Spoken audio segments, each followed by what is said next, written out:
আসসালামু আলাইকুম। আজকে এক ছোট ভাইয়ের জন্য কিছু মাছ গিফট দিলাম।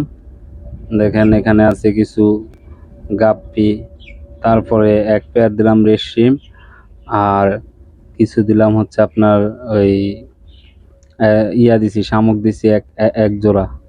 ছোট ভাই অনেকদিন যাবত মাছ চাইছিল, আর কিছু প্লান্টস দিয়ে দিছি। ছোট ভাই অনেকদিন যাবত মাছ চাইছিল, দিতে পারি নাই।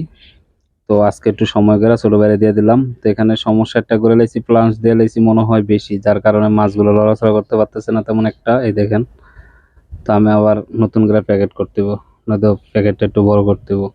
তো অনেকে আমার কাছে মাছ চাই, দিতে পারি না, শুধু একমাত্র দূর দূরান্তে ওই ডেলিভারির কারণে। কাছাকাছি যারা আছে তাদেরকে দিতে পারি। আর আমার কাছে প্রচুর পরিমাণ রেশমিম আছে। তো পায়ের রেশমিম নাই, মানে রেশমিম আছে, যদি কারো লাগে নিতে পারেন। কাছাকাছি লোকেশন হলে অবশ্যই গিফট করতে পারি আমি, দূরে হলে আর কি সম্ভব হয় না।